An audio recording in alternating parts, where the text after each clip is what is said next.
Good afternoon class. आज आपकी computer class है, ठीक है। पहला चैप्टर मैंने आपका कंप्यूटर का कंप्लीट करवा दिया है कल, ओके।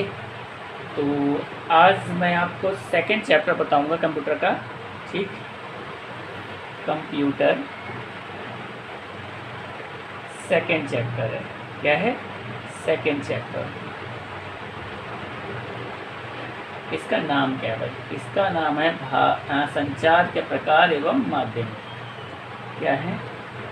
संचार के प्रकार एवं माध्यम, ठीक।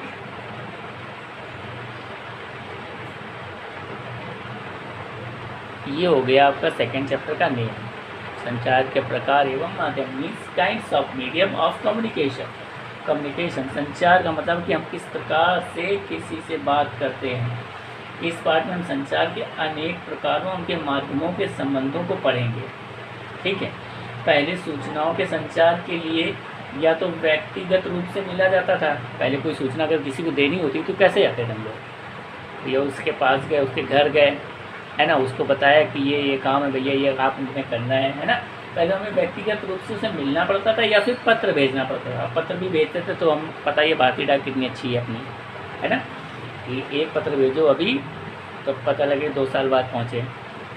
परंतु जैसे जैसे विज्ञान में परिवर्तन हुआ वैसे वैसे मनुष्य ने इस विज्ञान का उपयोग करके अपने लिए अन्य साधनों के साथ साथ संचार प्रणालियों को भी विकसित किया। मतलब कि कम्युनिकेशन सिस्टम को भी उन्होंने प्रोग्रेस दिलाई और इम्प्रूव किया, ठीक।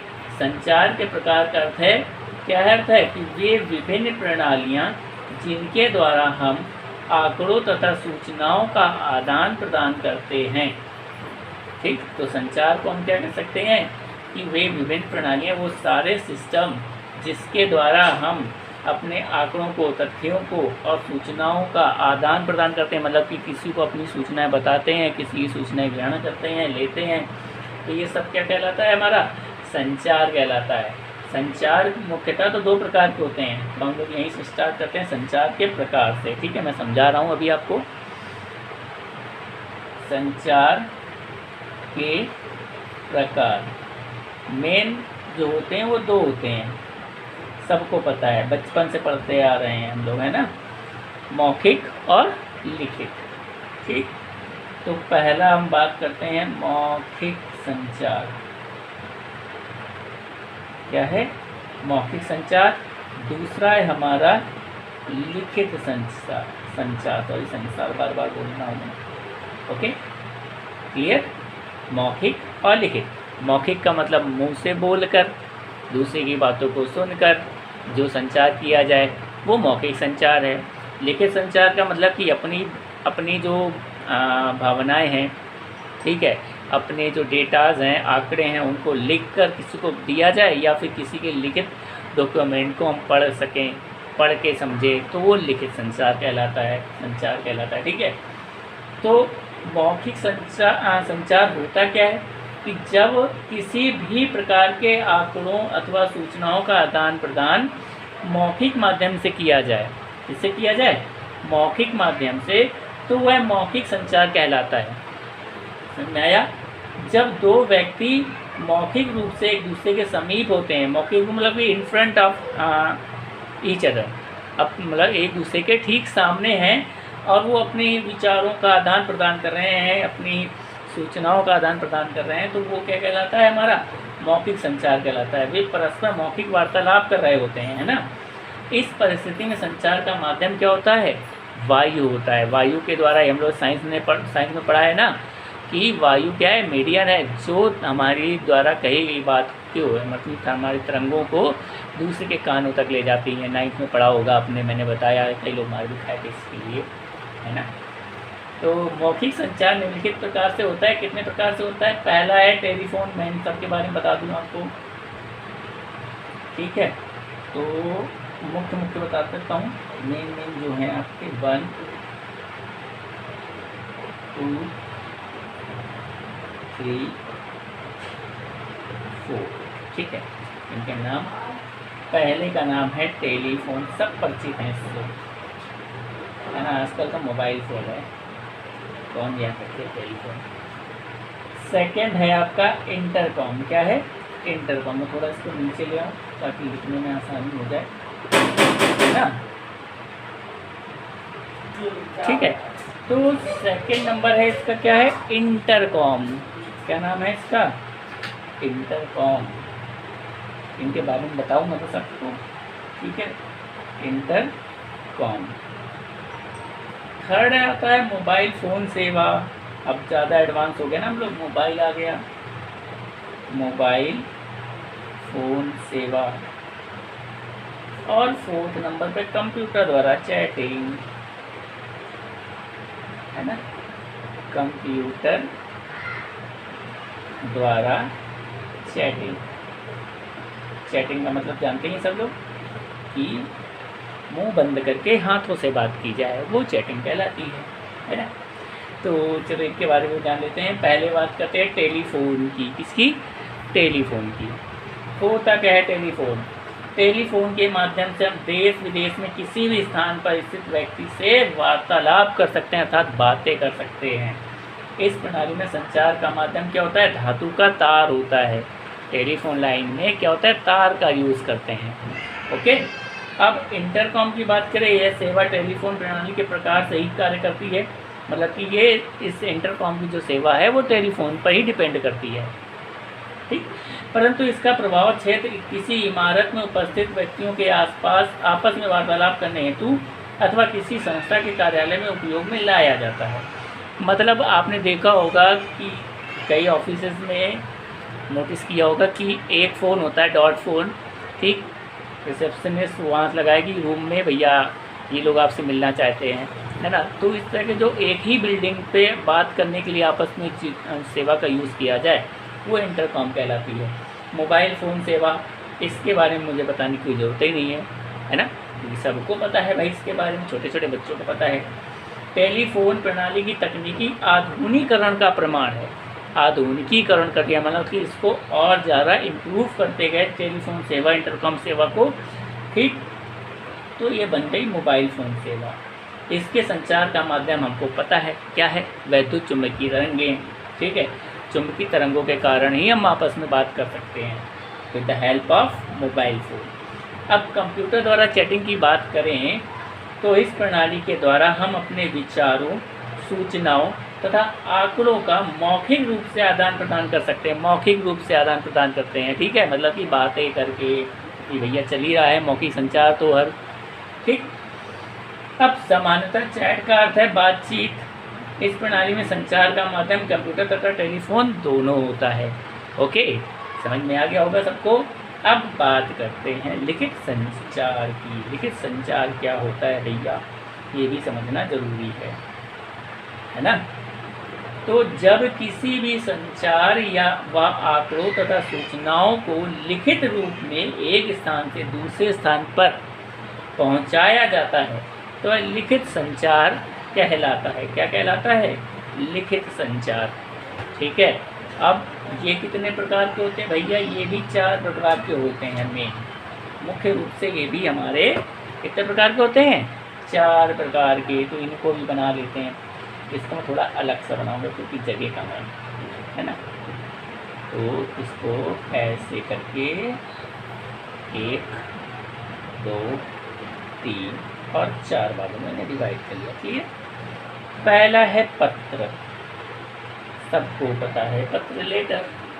दूसरा फैक्स, ठीक। तीसरा पेजर। चौथा है ईमेल। क्या है? ईमेल। ओके, अब मैं इनके बारे में आपको बताता हूँ एक एक करके, ठीक। तो फर्स्ट नंबर पे है पत्र, बेचारा सबसे दयनीय प्राणी, आजकल कोई यूज़ नहीं करता इसका।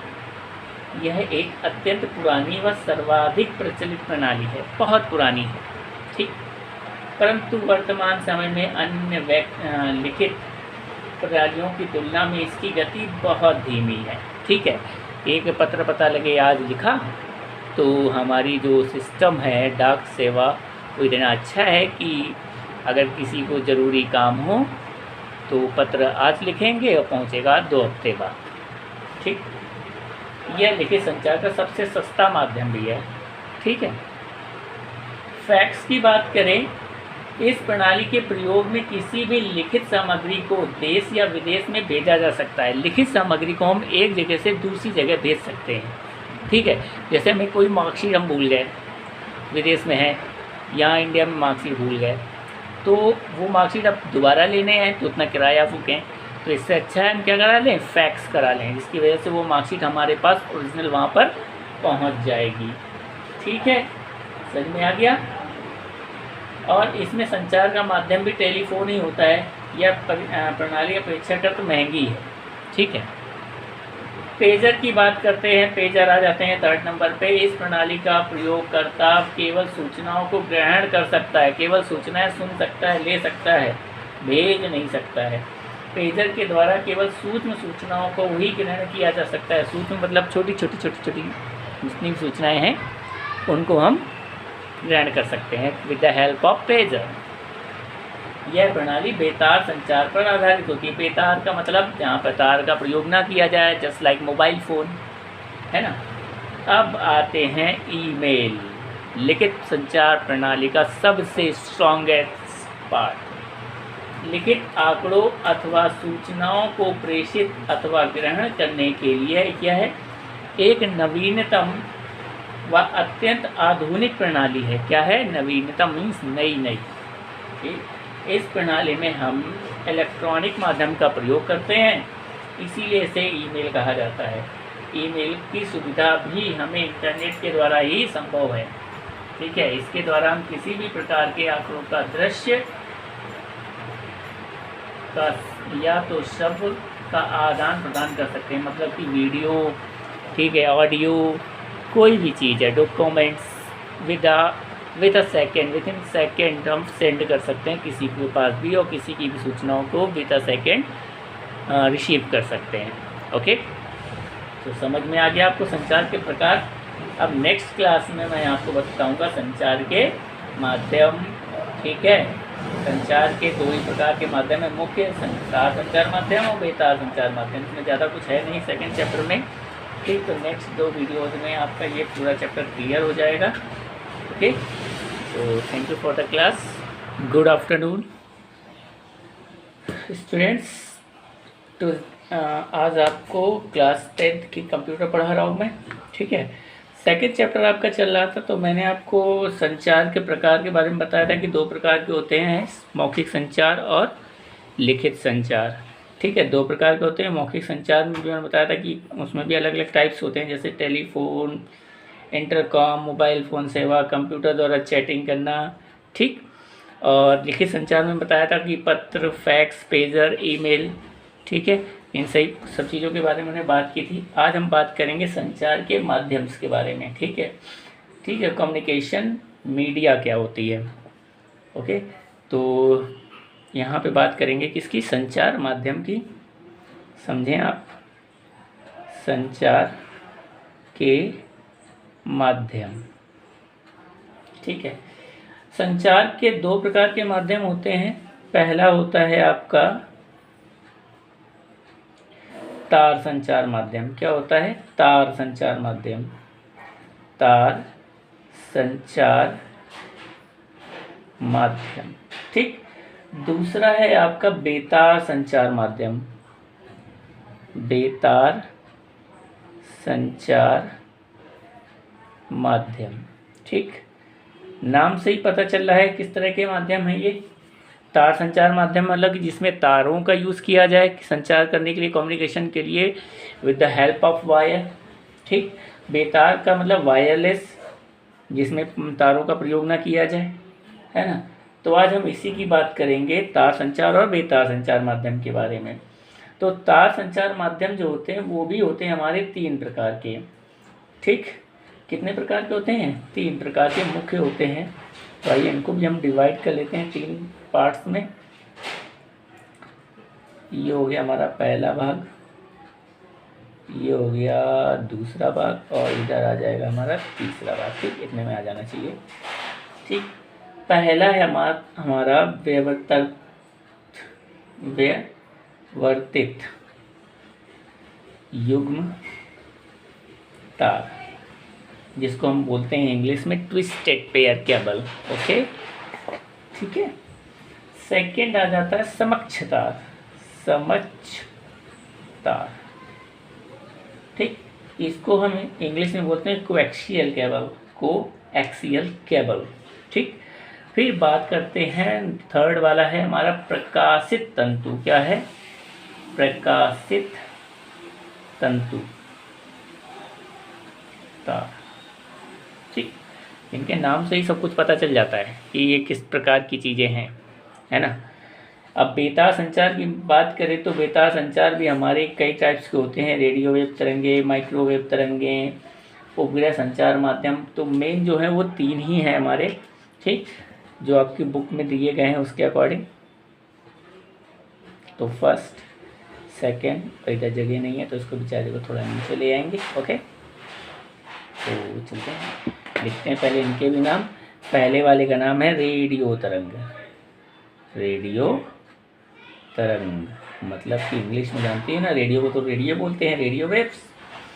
सेकंड है आपका माइक्रोवेव्स। क्या है?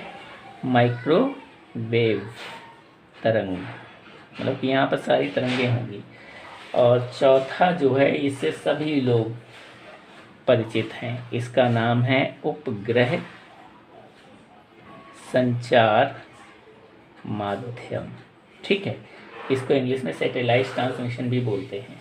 ओके, तो अब इनकी बात करते हैं। पहले हम ये होते क्या हैं भैया, है ना, सबके बारे में जानना जरूरी है। मैं बुक से आपको पढ़ाता हूँ थोड़ा सा। ये रही बुक आपकी, और मैं इसको एडजस्ट कर लूँ पहले थोड़ा सा, ठीक है।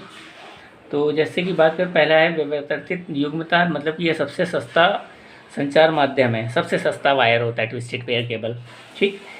यह परस्पर लिपटे तारों का युग्म होता है। जैसे ये देखिए आपका फिगर दे रखा है ना, कि ये 2 तार हैं, ये दोनों आपस में लिपटे हुए होते हैं, जिसमें दोनों तार धात्विक पतली तारों के रेशों से बने होते हैं। यह तकनीक बहुत पहले से ही प्रयुक्त की जा रही है। कंप्यूटर से टेलीफोन लाइन का संयोजन करने के लिए मॉडल को इसी तार को संयुक्त किया जाता था, ठीक है। उपयोग क्या है? इस तार का उपयोग दूरभाष, अधिकांश आंतरिक संचार जैसे कि इंटरकॉम, दूरभाष सुविधा, निजी शाखा एक्सचेंज, माइक्रो कंप्यूटरों के स्थानीय नेटवर्क को स्थापित करने के लिए किया जाता है, ठीक है। मतलब कि इस प्रणाली के द्वारा हम लगभग 100 मीटर की दूरी तक के आंकड़ों की संचार की गति को 9600 बाउंड तक संभव कर सकती है ये, ठीक है।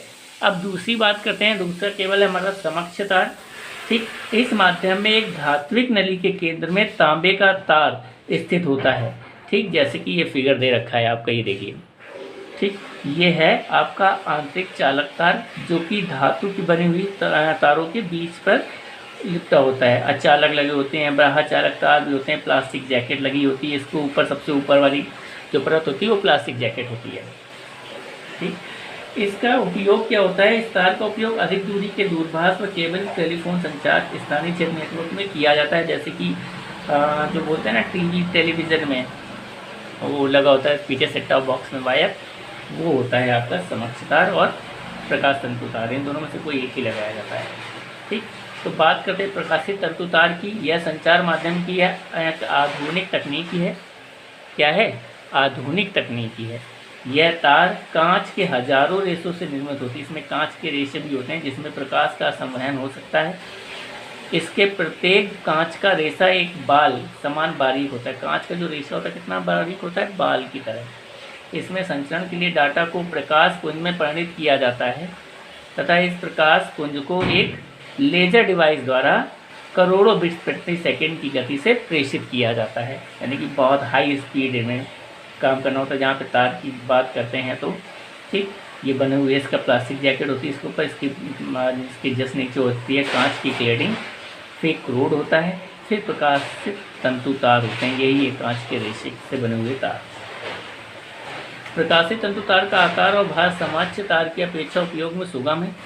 इनके डेटा परीक्षण की क्षमता समाक्ष तार से 10 गुना अधिक होती है।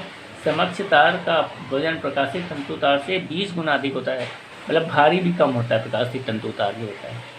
उपयोग क्या है इस तार का उपयोग आधुनिक प्रणालियों में संचार के लिए होता है। किसके लिए होता है? संचार के लिए होता है।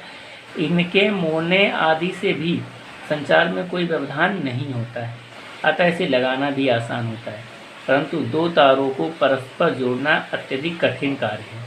ठीक है, लेकिन अगर दो तार कहीं पर जोड़ने लग पड़ जाएं तो हम इनको जोड़ नहीं सकते हैं प्रकाशीय तंतु तारों को, जबकि कोएक्सियल केबल और क्या बोलते हैं इसको, ट्विस्टेड पेयर केबल, इनको हम आसानी से जोड़ सकते हैं दो तारों को। अब आ जाते हैं बेतार संचार माध्यम, जहाँ पे तार का प्रयोग न किया जाए। बेतार संचार प्रणाली में सिग्नलों का आदान प्रदान किया जाता है। ठीक है, और तो जब सिग्नल की बात करेंगे तो सबसे पहले बात करते हैं रेडियो तरंग की। विद्युत चुम्बकीय स्पेक्ट्रम के उस भाग में जिसकी आवृत्ति 10 किलोहर्ट्ज़ से 1 गीगाहर्ट्ज़ के मध्य होती है उसे रेडियो आवृत्ति के नाम से जाना जाता है। इस प्रणाली में रडार का प्रयोग किया जाता है। किसका किया जाता है? रडार का। ये देखिए रडार लगा हुआ है। ठीक, इसके बाद बात करते हैं माइक्रोवेव तरंग की। माइक्रोवेव तरंगों में कुछ विशेष प्रकार के उपकरणों द्वारा रेडियो सिग्नल का प्रेषण किया जाता है। ठीक है, कुछ स्पेशल टाइप्स की तरंगें होती हैं जिनके द्वारा रेडियो सिग्नल्स को सेंड किया जाता है। वे आवृत्तियां जिन पर माइक्रोवेव सिग्नलों को प्रेषण किया जाता है, यानी कि वो जो फ्रिक्वेंसी जिसमें कि हम रेडियो तरंगों को भेजते हैं, सिग्नल्स को भेजते हैं, वो फ्रिक्वेंसी जो होती है उसको हम माइक्रोवेव फ्रिक्वेंसी कहते हैं। ठीक है, जैसे टेक्स्ट, ग्राफिक्स, ध्वनि तथा चलचित्र आदि सभी प्रकार के डेटा को माइक्रो सिग्नलों में परिणत किया जाता है। ओके, बात करते हैं हम लोग उपग्रह संचार माध्यम की। ठीक, उपग्रह संचार माध्यम मतलब कि सैटेलाइट ट्रांसमिशंस की वृहद दूरी के संचार की लागत कम करने के उद्देश्य से इस माध्यम का विकास किया गया। यानी कि बहुत ज़्यादा दूर दूर बातें करनी थी, अब वहाँ तक तो वाया लेके जा नहीं सकते हैं, ना ही हमारी रेडियो तरंग इतनी स्ट्रॉन्गेस्ट होती हैं कि हम वहाँ तक जाके बातें कर ले। बहुत दूर बैठे बैठे लोग, देखो 2230 मील दूरी पर पहुँचा है कोई, तो कैसे बात कर सकते हैं? तो इसको क्या है, जो सैटेलाइट्स को हम 2230 मील की ऊंचाई पर पृथ्वी की एक कक्षा में स्थापित कर देते हैं। ठीक है, और वहीं से सारे सिग्नल्स को ये ट्रैक करता है। हम लोग मोबाइल फ़ोन सेवा, टीवी, टेलीविज़न पर जो चीज़ें देखते हैं, ये सब चीज़ें हमारी इसी के द्वारा संभव होती हैं। ठीक है, समझ में आ गया? ओके, फिर बात करते हैं संचार की प्रणालियाँ। कितने प्रकार की संचार प्रणालियाँ हैं? ठीक है, अब मैं इसी से आपको समझा दे रहा हूँ, बुक से ही कॉपी में समझाए। संचार की प्रणालियाँ, संचार की कोई भी संलग्न पथ को प्रेषण उपकरण से प्रारंभक उपकरण तक सूचनाएं ले जाता है। संचार का माध्यम है। ठीक है, मतलब कि अगर कोई संचार में कोई भी संलग्न पथ को प्रेषक उपकरण से प्रापक उपकरण तक सूचनाएं ले जाता है, मतलब कि सेंडर से रिसीवर तक ले जाता है, संचार का माध्यम कहलाता है। ठीक है, मोड्स ऑफ कम्युनिकेशन। सूचना तकनीकी के युग में सूचना संबंधी सभी तकनीकों का मूल है आंकड़ों का आंकिक संचार, डिजिटल कम्युनिकेशन ऑफ डेटा। ठीक, संचार माध्यम में डेटा प्रेषण की गति प्रायः प्रति सेकंड संचरित बिट्स की संख्या में मापी जाती है। तो इसी में बात करते हैं संचार मीडिया के संचरण की गति 3 श्रेणियों में बांटी गई है। बैंडविड्थ जो होती है, जिसे बोलते हैं ना बैंडविड्थ, उसमें तो पहली आती है नैरो बैंड। ठीक, जब डाटा प्रेषण की गति 35 से 150 बीपीएस, बिट्स पर सेकेंड, बीपीएस का मतलब बिट्स पर सेकेंड की होती है तो वह नैरो बैंड संचरण कहलाता है। क्या कहलाता है? नैरो बैंड संचरण। ओके, इसका प्रयोग मुख्यतः टेलीग्राफ लाइन तथा निम्न गति वाले टर्मिनल्स में किया जाता है। इसका सेकेंड आ जाता है हमारा ध्वनि समान संचरण। जब डाटा प्रेषण की गति 300 से 9600 बिट्स पर सेकेंड होती है तो उसे ध्वनि समान संचरण कहा जाता है। ध्वनि के समान संचरण यानी कि जैसे फ़ोन से बातें करते हैं ना, वो सब चीज़ें।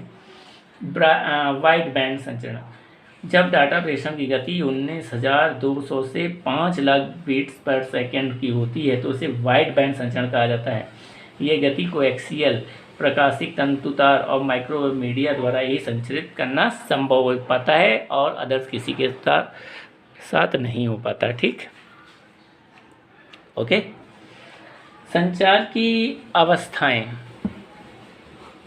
या व्यवस्थाएं जिसे बोलते हैं, मीडिया मोड्स, तो संचार माध्यम को डाटा संचरण की दिशा के आधार पर 3 अवस्थाओं में वर्गीकृत किया जाता है। पहली अवस्था होती है सिंप्लेक्स, दूसरी होती है अर्ध डुप्लेक्स, तीसरी होती है पूर्ण डुप्लेक्स। ठीक है, तो सिंप्लेक्स नाम से ही पता है, सिंपल। संचरण की इस अवस्था में आंकड़ों का प्रसारण सदैव एक ही दिशा में प्रेषित होता है। एक विशेष उपकरण द्वारा प्रेषण किया जाता है और अन्य सभी उपकरण केवल अभिग्रहण की क्रिया करते हैं, यानी केवल रिसीव करते हैं। ये सेंड नहीं कर सकते। केवल सिंप्लेक्स में क्या होता है, सेंडिंग कर सकता है और रिसीव नहीं कर सकता। इस प्रणाली में प्रेषण उपकरण द्वारा अभिग्रहण नहीं किया जाता, मतलब ये किसी चीज़ को रिसीव नहीं कर सकता है, केवल सेंडिंग और सेंडिंग। ठीक, अब बात करते हैं अर्ध डुप्लेक्स की, हाफ डुप्लेक्स। इस अवस्था में संचरण दोनों दिशाओं में संभव होता है, लेकिन एक समय में एक ही दिशा में संचरण का प्रेषण होता है। ठीक है, वो अर्ध डुप्लेक्स होता है। जैसे कि बात करें, हम एग्जांपल दें इसका, वॉकी टॉकी। ठीक है, वॉकी टॉकी में क्या होता है कि जब कोई पर्सन बात करते हैं, 2 लोग, तो जब तक एक बोलता है तो दूसरा नहीं बोल सकता है। ठीक है, बीच में कोई नहीं बोलेगा। ओके, और जब दूसरा बोलेगा तो पहला वाला सुनेगा, ऐसे ही चलता है। देखा, मूवी में देखा होगा ना, आर्मी वाले यूज़ करते हैं, बोलते हैं कि ओवर इन आउट, तो वही वाला होता है अर्ध डुप्लेक्स। ठीक है, पूर्ण डुप्लेक्स क्या होता है, इस अवस्था में एक ही समय में डाटा का संचरण दोनों दिशाओं में संभव है। इस प्रणाली में एक ही समय में प्रेषण तथा अभिग्रहण दोनों कार्य किए जाते हैं। जैसे मोबाइल में बातें करते हैं ना, बातें करते करते किसी ने बीच में बोल दिया, ठीक, तो ये पूर्ण डुप्लेक्स होता है। ये हम एक ही समय पर दोनों साइड पर बातें कर सकते हैं, हम अपनी बात बता भी सकते हैं, उसकी बात सुन भी सकते हैं, बीच में बोलना है तो बीच में भी बोल सकते हैं, है ना, कई सारी चीज़ें हैं। अब जाते हैं डाटा ट्रांसमिशन पे। ओके, तो डाटा ट्रांसमिशन नेक्स्ट वीडियो पे कल बताऊंगा मैं आके। Okay, good afternoon for the class, this is your computer class, get ready for this. Okay, तो कल मैंने आपको कंप्यूटर के 2nd चैप्टर में बता दिया था काफ़ी चीज़ें संचार के बारे में। ठीक है, पूर्ण डुप्लेक्स तक बता दिया था, संचार की अवस्थाएं जो थी, मीडिया ऑफ मोड्स। ठीक, आज आपको बताना है डाटा ट्रांसमिशन। ठीक है, ये डेटा का ट्रांसमिशन होता कैसे है। तो 2 कंप्यूटर डिवाइसेस के मध्य डाटा ट्रांसमिशन 2 प्रकार से संभव है। कितने प्रकार से संभव है? 2 प्रकार से। पहला होता है पैरेलल ट्रांसमिशन, पैरेलल का मतलब जानते हो ना, समानांतर। ठीक, दूसरा होता है सीरियल ट्रांसमिशन। ठीक, एक एक करके लगातार। तो बात करते हैं पैरेलल ट्रांसमिशंस की। पहले इस प्रकार की प्रणाली में बाइनरी डेटा जानते हैं, 0 और 1 को बिट्स में संगठित किया जाता है। किस में किया जाता है? बिट्स में। ठीक है, इस संगठित डेटा को फिर एक साथ एक साथ प्रेषित किया जाता है। इस प्रणाली में यदि आपको n बिट्स भेजनी है, मतलब कि कई सारे बिट्स भेजनी है आपको, तो आपको n तारे चाहिए। कितनी तारे चाहिए? जितनी आपको बिट्स सेंड करनी है उतनी ही आपको तारे भी चाहिए। ठीक, अर्थात यदि आपको 8 बिट्स भेजनी है तो आपको 8 तारों का उपयोग करना पड़ेगा। यही पैरेलल ट्रांसमिशन की होता है। ठीक है, पैरेलल ट्रांसमिशन की गति अद्वितीय है। ठीक है, परंतु यह प्रणाली बहुत महंगी पड़ती है। ठीक है, मतलब स्पीड तो बहुत ज़्यादा मिल जाएगी हमें, लेकिन क्या है इसमें, इसकी एक दिक्कत ये है कि बहुत महंगी है। ठीक, जैसे यहाँ पे देखिए 8 बिट्स प्रेषण किए गए हैं। सेंटर डिवाइस ये प्राप्तकर्ता डिवाइस है। ठीक है, पहले 0 बिट्स भेजी गई तो एक तार, दूसरी बिट्स भेजी गई दूसरी तार, तीसरी के लिए तीसरी, चौथी के लिए चौथी, ऐसे 8 बिट्स भेजनी है तो 8 तार हमें यूज़ करनी पड़ी। ठीक है, अब बात करते हैं सीरियल ट्रांसमिशंस की। सीरियल ट्रांसमिशन, इस प्रणाली में बिट्स के समूह को संगठित नहीं किया जाता है, यानी कि एक ग्रुप नहीं बनाया जाता है बिट्स का। अब तो एक बिट दूसरी बिट का अनुसरण करती है, मतलब कि पहली वाली बिट्स भेजी, उसके पीछे दूसरी बिट चली गई, फिर उसके पीछे तीसरी चली गई, उसके पीछे चौथी चली गई। इस तरह n बिट्स भेजनी है तो n बिट्स हमारी चली जाएंगी।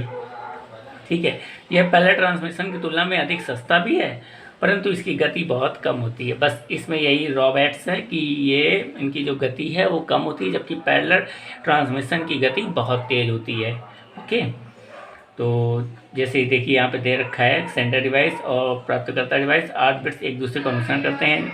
केवल एक तार की आवश्यकता होती है इसमें, पहले 0 फिर 1 फिर 1 0 0 करके ऐसे ही भेज दिया गया, वहाँ पे अपने प्राप्तकर्ता ने रिसीव कर लिया सब कुछ। ठीक, अब बात करते हैं सीरियल ट्रांसमिशन की। भी दो प्रकार होते हैं, असिंक्रोनाइज सीरियल ट्रांसमिशन और सिंक्रोनाइज सीरियल ट्रांसमिशंस। तो असिंक्रोनाइज सीरियल ट्रांसमिशंस की बात करें, ये क्या होता है? ठीक है, इस प्रणाली में हर डाटा बाइट्स के साथ एक स्टार्ट बटन और एक स्टॉप बिट लगा दी जाती है। ठीक है, क्या होता है? एक स्टार्ट बिट होती है और एक स्टॉप बिट होती है सिंक्रोनाइज में। ठीक है, जिसका उद्देश्य केवल प्राप्तकर्ता को बाइट के आरंभ की सूचना देना होता है।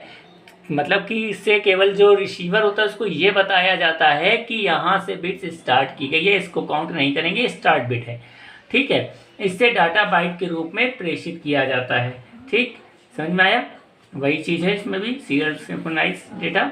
और अब आ जाते हैं सिंक्रोनाइज सीरियल डेटा ट्रांसमिशंस। इस प्रणाली में डाटा विभिन्न बाइट्स के समूहों को प्रेषित करता है। क्या करता है? कई सारी बाइट्स को एक साथ प्रेषित कर देता है। प्राप्तकर्ता इन बाइट्स में के अपने आप 8 बिट्स के समूह बनाकर अलग ले लेता है।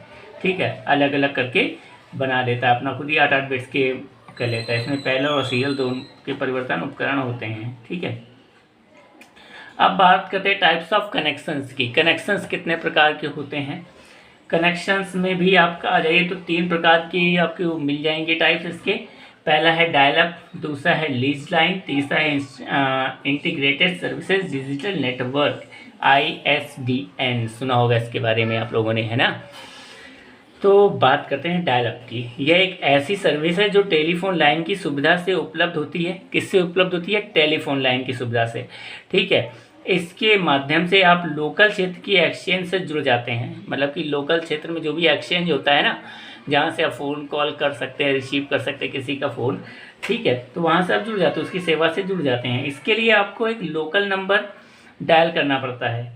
ठीक है, एक बार कनेक्शन स्थापित होने पर आप सूचनाओं का आदान प्रदान कर सकते हैं। यह सर्विस को स्विचिंग सर्विस भी कहते हैं।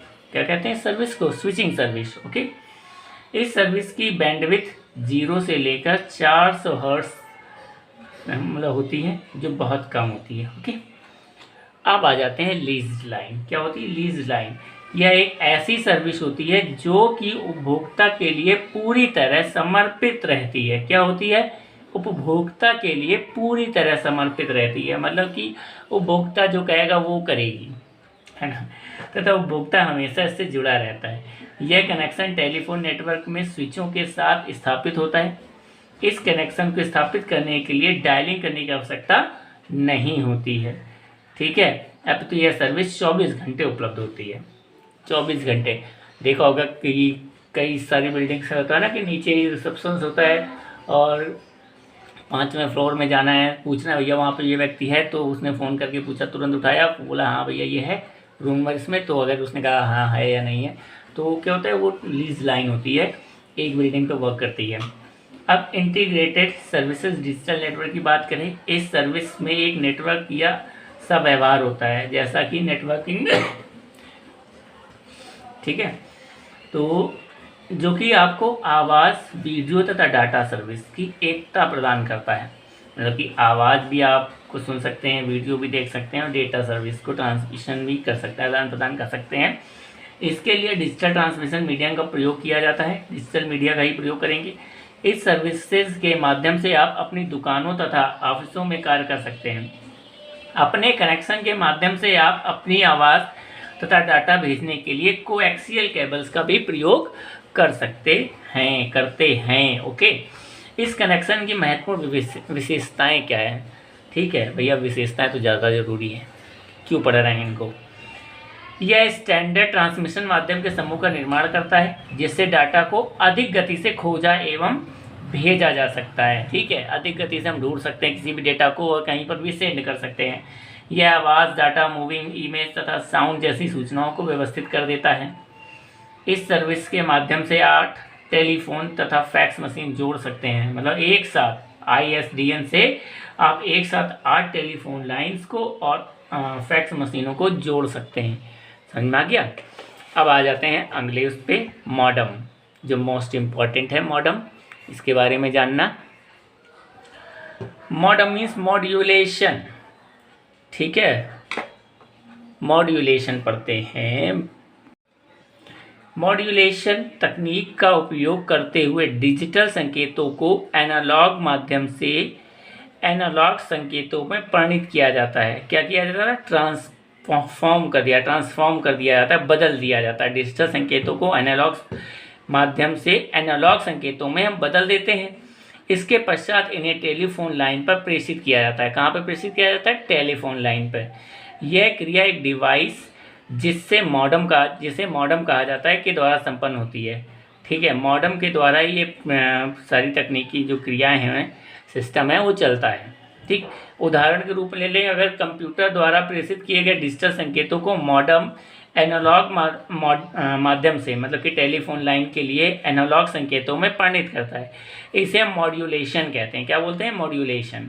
ठीक, जैसे कि यहाँ फिगर में बताया गया है कि कंप्यूटर है, ठीक, कंप्यूटर डिजिटल संकेत भेजता है। इसके बाद ये मॉडम लगा हुआ है यहाँ पर। ये मॉडम क्या करता है? इसको एनालॉग सिग्नल में ट्रांसपोर्ट कर देता है, और इसके बाद ये हम इसको टेलीफोन उपकरण को सुन सकते हैं, उस डिजिटल संकेत को, कि वो क्या है। ठीक है, इसी प्रकार डीमॉड्यूलेशन तकनीक का प्रयोग करते हुए एनालॉग संकेतों को डिजिटल माध्यम से डिजिटल संकेतों में परिणत कर दिया जाता है। मतलब कि जो टेलीफोन लाइन से जो सिग्नल आए, एनालॉग सिग्नल के रूप में आएंगे, मॉडम में आएंगे, तो मॉडम से ये डिजिटल में जाके कंप्यूटर में आ जाएंगे। ठीक है, तो ये डीमॉड्यूलेशन तकनीक कहते हैं इसको। यह क्रिया भी मॉडम के द्वारा ही संपन्न होती है। ठीक है, समझ में आ गया। अब बात करते हैं मल्टीप्लेक्सर्स की। ओके, मल्टीप्लेक्सर्स क्या है? ये एक एकल संचार माध्यम है जिससे 2 या उससे अधिक टर्मिनलों को एक साथ डाटा भेजा अथवा प्राप्त किया जाता है। ठीक है, क्या होता है? 2 या 2 से अधिक टर्मिनल को हम डेटा भेज सकते हैं और उनसे डेटा को रिसीव भी कर सकते हैं। ठीक है, मल्टीप्लेक्सर भी 2 प्रकार के होते हैं, टाइम डिवीजन मल्टीप्लेक्सर, और सेकंड होता है आपका फ्रीक्वेंसी डिजिटल मल्टीप्लेक्सर्स। ठीक, ये 2 हैं। तो टाइम डिवीजन मल्टीप्लेक्सर्स क्या होते हैं? इस माध्यम से सूचनाओं को विभिन्न टर्मिनलों पर एक निश्चित समय के लिए बारी बारी संचित किया जाता है। एक निश्चित टाइम के लिए बारी बारी से हम उसको भेजते हैं। ठीक है,